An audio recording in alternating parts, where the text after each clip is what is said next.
हर हर महादेव। देवों के देव महादेव जी के चरण में प्रणाम करती हूँ, मेरा प्रणाम स्वीकार हो। माता गौरा पार्वती के चरण में प्रणाम करती हूँ, मेरा प्रणाम स्वीकार हो। गणपति ललनमा के चरण में प्रणाम करती हूँ, मेरा प्रणाम स्वीकार हो। सब देवी देवताओं के चरण में प्रणाम करती हूँ, मेरा प्रणाम स्वीकार हो। सब गुरु भाई बहनों के चरण में प्रणाम करती हूँ, मेरा प्रणाम स्वीकार हो। माता और पिताजी के चरण में प्रणाम करती हूँ, मेरा प्रणाम स्वीकार हो। गुरु भाई बहन, मैं एक कथा सुनाने जा रही हूँ। इस कथा को पूरा सुनिए और रहस्य जानिए। आधी नहीं, आधी सुनने में शिव गुरु का अपमानित होती है और पूरा सुनने में ज्ञान होती है। इसलिए कथा को पूरा सुनिए और रहस्य जानिए। हर हर महादेव, घर घर महादेव।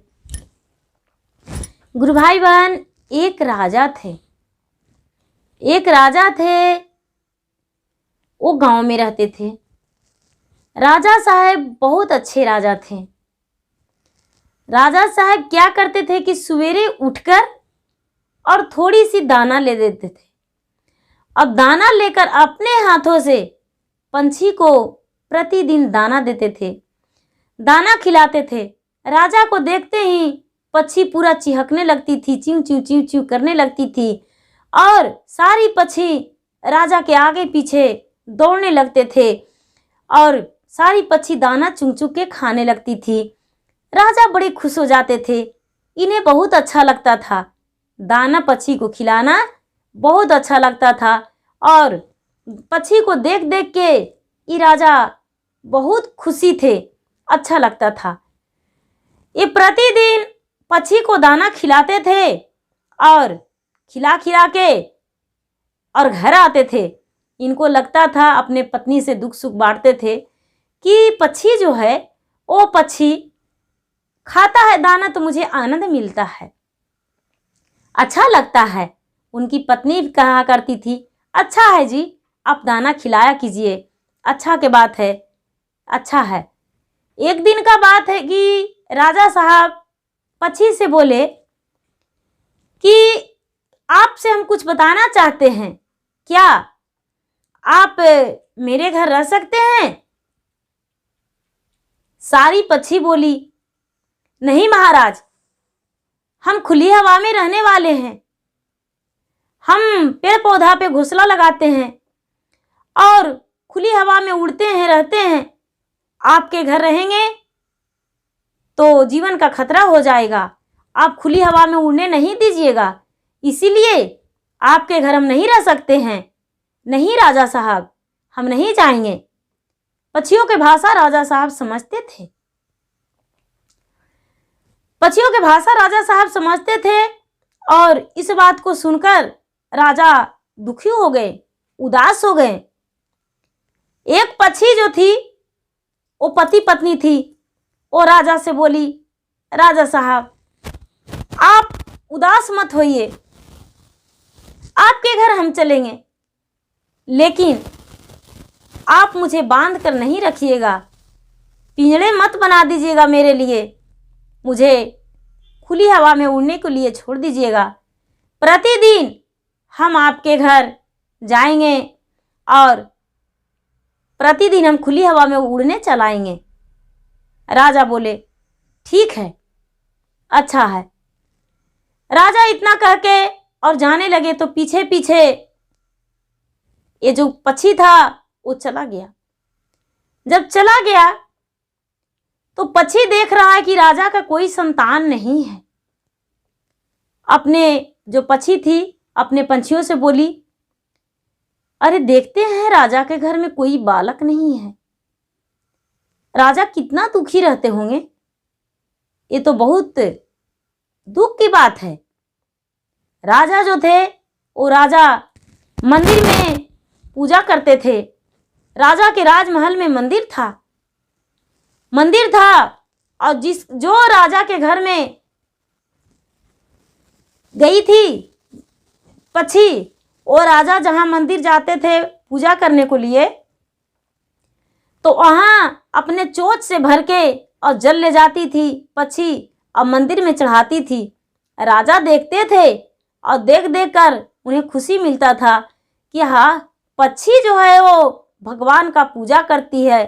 देखो तो पक्षी का कितना खुशी मिलता है भगवान का पूजा करके।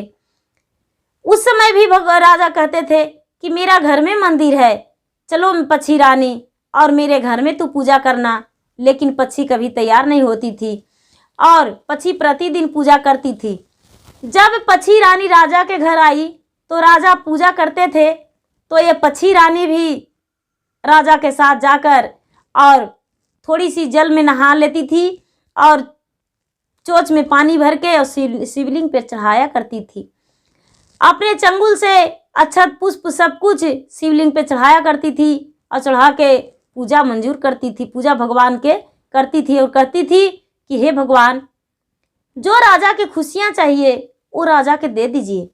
जब देखी पक्षी कि राजा का पुत्र नहीं है तो प्रतिदिन राजा से ज़्यादा समय तक पक्षी भगवान से मन ही मन सोचती थी और भगवान से विनती करती थी कि हे भगवान, जब तक राजा को पुत्र नहीं दीजिएगा तब तक हम भी अपने बच्चे को जन्म नहीं देंगे, हम अंडा नहीं देंगे।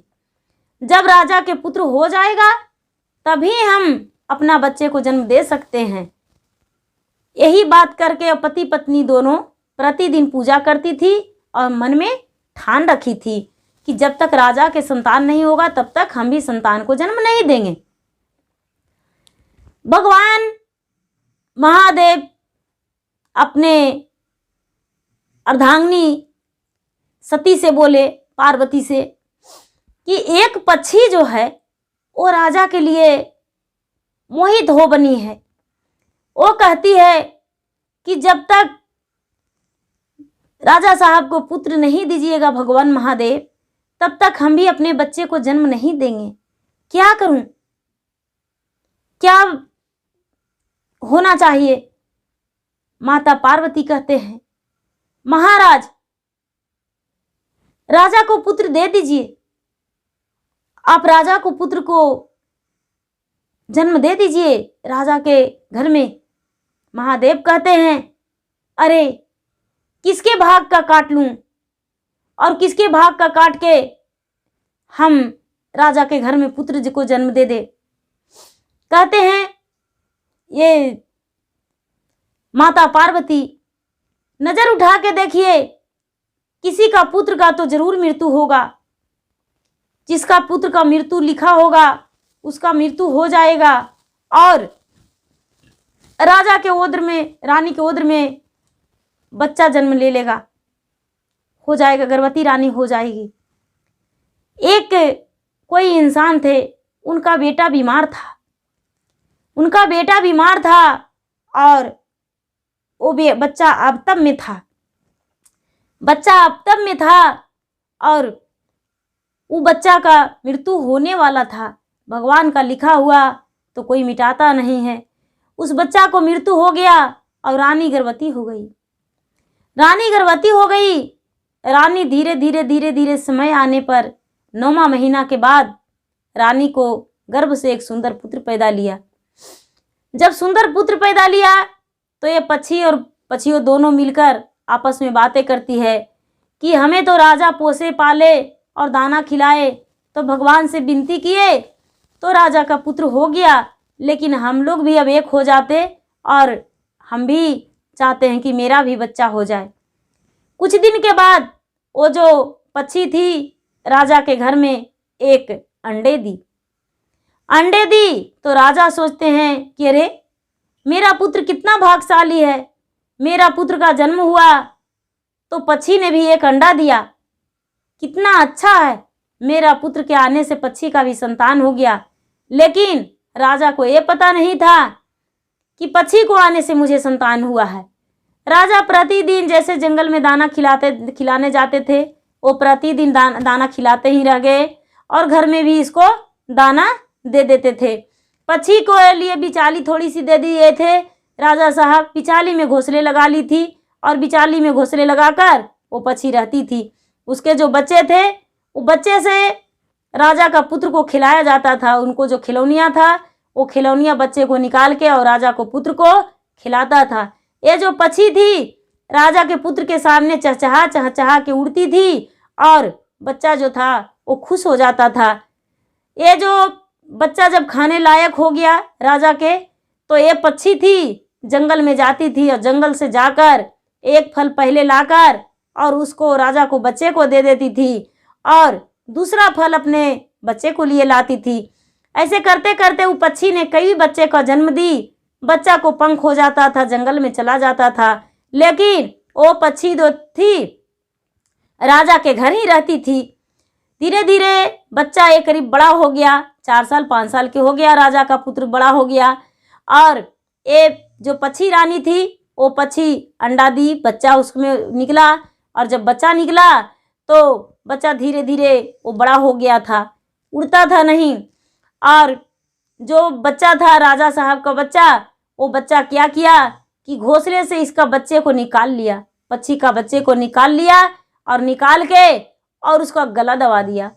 गला दबा दिया, उसका बच्चा मर गया। बच्चा मर गया, ये रानी देखी तो उसको बच्चे को फेंक दी। बच्चे को फेंक दी। बच्चा बोला माँ ये बच्चा मर गया है पक्षी का। तो ये रानी कहती है अरे फेंक दो, इसको क्या करोगे, रख के फेंक दो। राजा को पता चला कि उस पक्षी का बच्चा को मेरा पुत्र ने मार दिया है और मेरी रानी फेंक दी है।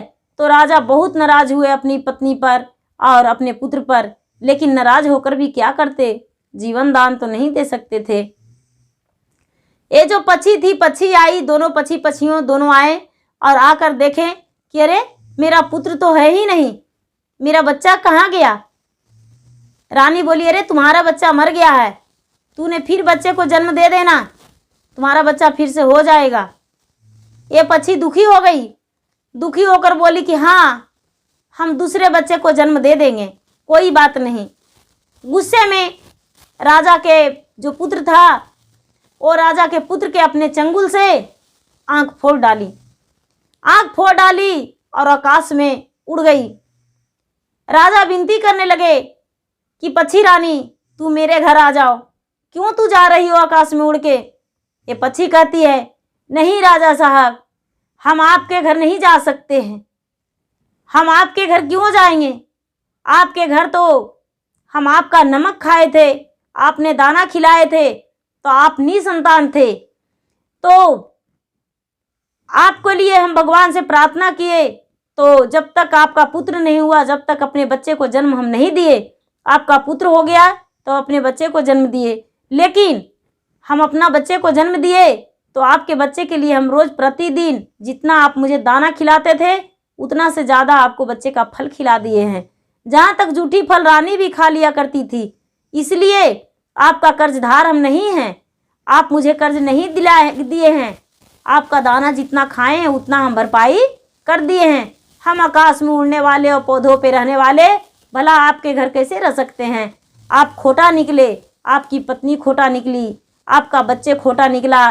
राजा साहब बालू का जो बनाया हुआ नदी में रेत रहता है, वो रेत का बनाया हुआ दीवार नहीं रह सकता है, वो खोटा हो जाता है, दीवार नीचे को दह जाता है, पानी से बह जाता है। जैसी राजा का मल निर्मल नहीं है, मेरा पुत्र को मार डाला, वो खोटा है।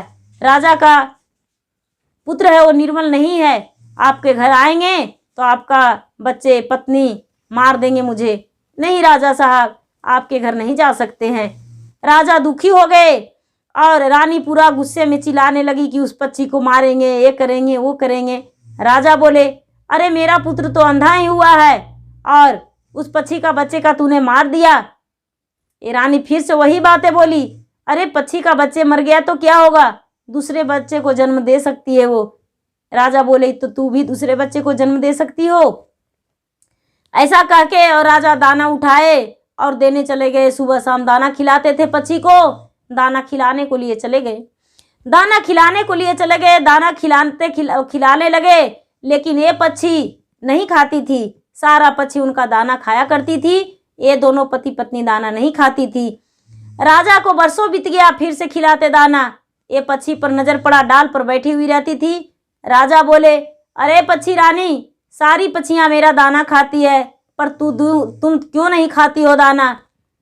ये बोले पक्षी राजा साहब आप नहीं जानते हैं, आपके घर में जो हम रहते थे वही पक्षी हैं और आपके दाना नहीं खा सकते हैं, क्योंकि आपका दाना खाएंगे तो मेरा कर्ज हो जाएगा, इसलिए आपका दाना नहीं खा सकते हैं। ये कहते हैं राजा साहब मुझसे गलती हो गया, तू मुझसे दोस्ती कर ले और मेरा दाना खा। बहुत राजा साहब विनती किए और बोले कि अब से ऐसा नहीं होगा, मेरे घर मत जाना, इसी पौधे पे रहना और पौधे पे अपना घोंसला लगाना और मेरे दाना खा जाना। हम दाना छिड़ते हैं तुम्हारे लिए, सबके लिए, पक्षी के लिए। ये जो पक्षी थी बहुत कहने पर दाना खाई और दाना खा के और भगवान के मंदिर गई। भगवान के जैसे मंदिर जाती थी पक्षी, उसी तरह भगवान के मंदिर गई और जाकर बोली, हे भगवान, एक पुत्र तो हम आप राजा के मांगे आपके से और आपने दिए, तो उसका तो हम आंखें फोड़ डाले हैं, राजा दुखी है, उसका एक और पुत्र दे दीजिए भगवान। पक्षी का बातें सुनकर भगवान स्वीकार लिए, महादेव स्वीकार लिए। उस दिन महाशिवरात्रि का व्रत का दिन था। महाशिवरात्रि उस पक्षी रानी भी की थी और राजा भी किए थे, रानी भी की थी। और महाशिवरात्रि का व्रत ये पक्षी रानी दोनों पक्षियों की थी और भगवान से प्रार्थना करके मांगी। महाशिवरात्रि व्रत के दिन पक्षी का बातें भी भगवान सुन लिए और भगवान सुनकर और रानी को आशीर्वाद दे दिए और रानी गर्भवती हो गई। जब गर्भवती हो गई तो रानी का फिर से एक सुंदर पुत्र पैदा लिया और ये जो पक्षी है वो भगवान से विनती करने लगी कि हे भगवान, हम तो गलत किए हैं, लेकिन मेरा बच्चा तो मर गया, वो वापस नहीं आया। राजा का पुत्र को आँख दे दीजिए भगवान, उसका निर्मल आँख बना दीजिए, सुंदर सा आँख बन जाए और रोशनी हो जाए। बच्चा का पुत्र पैदा ले लिया और उसके बाद कुछ दिन के बाद महाशिवरात्रि व्रत के दिन राजा अपने पक्षी बोली अपने राजा से, राजा साहब, अपने जो आपका अंधा पुत्र है उस अंधा पुत्र को लाइए मंदिर में और भगवान के सामने कीजिए, भगवान उस बच्चे को भी नेत्र दे देंगे। राजा इस बात को सुनकर बड़ी खुशी हुआ राजा को। और राजा लाए मंदिर में और मंदिर में लाकर और इसके सामने, मंदिर के शिवलिंग के सामने और पक्षी के सामने सर नवाकर और भगवान से गलती मंगवाए। भगवान से पक्षी बोली, भगवान, बालक था, मेरे बच्चे को मार दिया, नादान था, इसको माफ करके इसका नेत्र वापस लौटा दीजिए, क्योंकि हमने तो इसका गुस्से में आँख फोड़ डाली थी, लेकिन आप इसे क्षमा करके इसे आंखें दे दीजिए। वो बालक का फिर से रोशनी हो गया, बालक का आंख में रोशनी हो गया, बच्चा का नेत्र फिर से ठीक हो गया। राजा खुशी खुशी घर लौट गए और जैसे राजा दाना बांटते थे वो बच्चा भी दाना बांटने लगा पक्षी को और अपना सुखी जीवन राजा बिताने लगे। पक्षी रानी जंगल में रहने लगी। राजा प्रतिदिन जाते थे दाना बांटने को लिए, वैसा ही जाते रह गए, पक्षी सब खाते रह गई। गुरु भाई बहना, महाशिवरात्रि व्रत जो है वो बहुत महाव्रत है, अच्छा व्रत है। वो व्रत में उपवास लोग रहते हैं, पूजन करते हैं और सुबह में दही चूड़ा से व्रत तोड़ते हैं। और महाशिवरात्रि व्रत के दिन नारियल भगवान को सामने नहीं फोड़ी जाती है और नारियल यदि फोड़ भी देते हैं तो माता पार्वती के नाम से फोड़िए। और नारियल का पानी भगवान शिव पे नहीं चढ़ाई जाती है उस दिन, क्योंकि भगवान शिव का विवाह महाशिवरात्रि के दिन हुआ था, इसीलिए उस दिन नारियल जो होता है बलि पड़ता है। तो बलि प्रदान नहीं करना चाहिए उस दिन, क्योंकि बलि प्रदान तो उस दिन होता है जिस दिन कोई अच्छा कार्य नहीं होता है, उस दिन बलि प्रदान होता है। उस दिन तो भगवान महादेव और मैया पार्वती का विवाह हुआ था। उस दिन माँ पार्वती सुहागन बनी थी। गुरु भाई बहना, जैसे महादेव जी उस पक्षी पे दया किए, उस राजा पे दया किए, उसी तरह सब पे दया करते हैं, अपना दया बरसाते हैं। जो भगवान के सच्चे मन से पूजा करते हैं, भक्ति करते हैं, ध्यान लगाते हैं, उसको भगवान खुशियाँ पूरी करते हैं। गुरु भाई बहना, मेरा वीडियो अच्छा लगे तो इसे लाइक कीजिए, शेयर कीजिए, सब्सक्राइब कीजिए। धन्यवाद। हर हर महादेव, घर घर महादेव।